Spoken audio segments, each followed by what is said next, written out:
Welcome to today's Explainer. Today, we're diving into something we have all experienced. It's highly relatable, incredibly frustrating, and honestly, scientifically hilarious.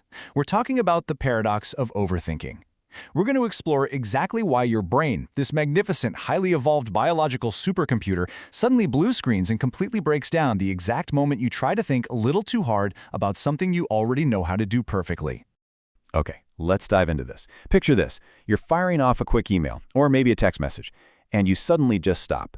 You are dead staring at the word the, or maybe the word friend. You've literally written this word, what, a billion times since kindergarten? But right in this exact moment, it looks like alien hieroglyphics. T-H-E? That can't possibly be right. You get this wave of mild, humiliating panic as you just stare at the screen, genuinely asking yourself, did I seriously just forget how to English? Well, the good news is you're not actually losing your mind, and it is definitely not a lack of intelligence. Science actually has a deliciously complicated name for this temporary bout of stupidity. It's an orthographic automaticity disruption. Seriously, I highly encourage you to use this extremely complex scientific term as hilarious vindication the next time your mind goes totally blank in front of your boss.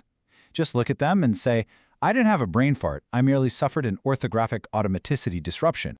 All right, let's jump into part one, your brilliant unconscious autopilot, which, as it turns out, is way smarter than you think.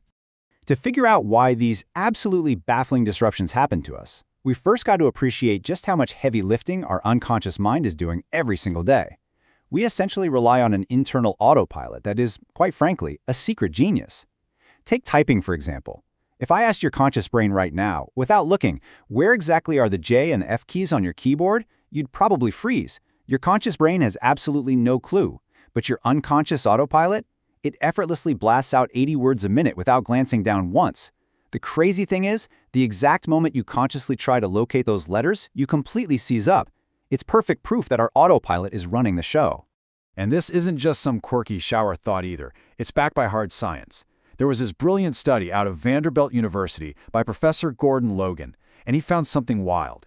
He discovered that typists' fingers actually slow down to correct typos before their conscious brain even registers that a mistake happened. Your hands quite literally know they've messed up before your mind does. They're just out there operating on their own brilliant frequency.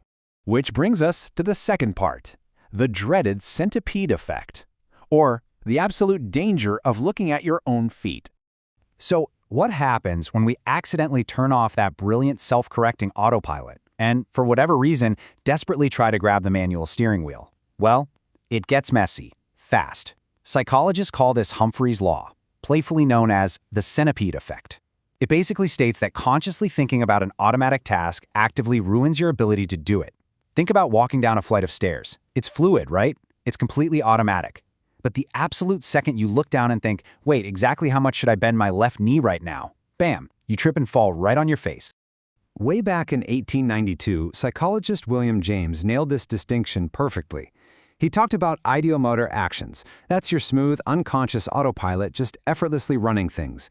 And then we have willed actions, which are conscious, mandated, and incredibly clunky. So when you suddenly forget how to spell a totally simple word, your brain is violently forcing a smooth autopilot action into a clunky manual action.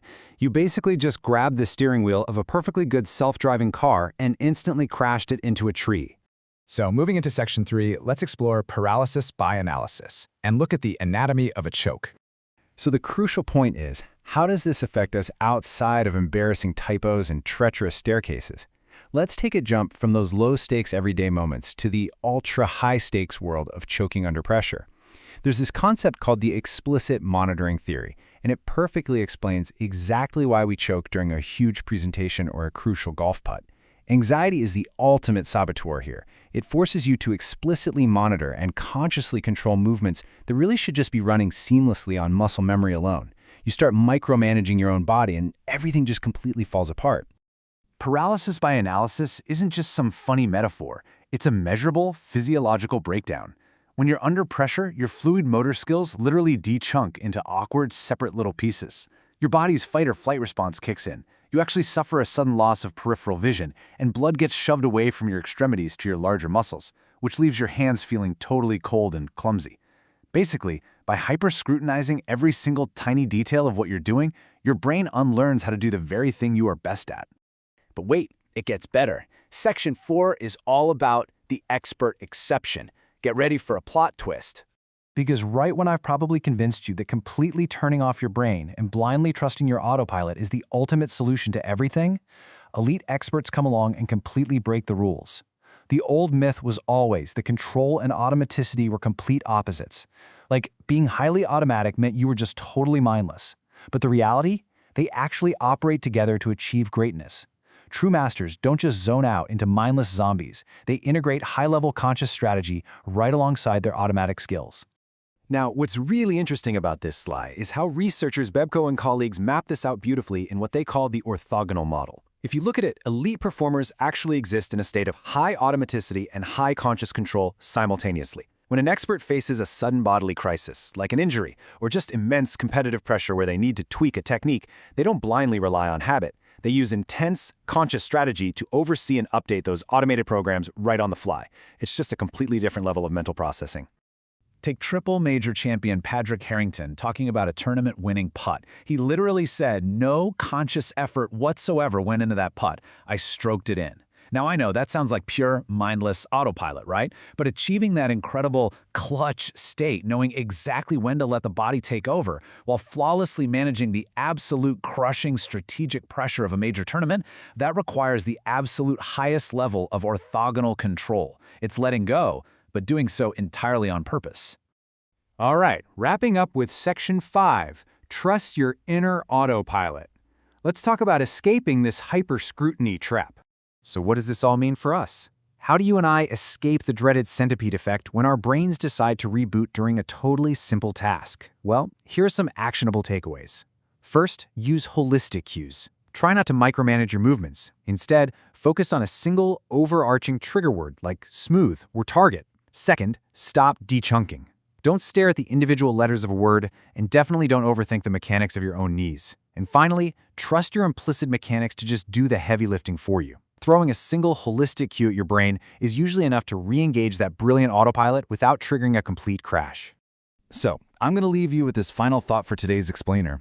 The next time you're sitting there at your desk and your mind goes completely blank trying to spell a word you have known your absolute entire life, will you fight the panic and try to force your brain into that clunky manual control? Or will you take a deep breath, back off, and just let your fingers do the thinking?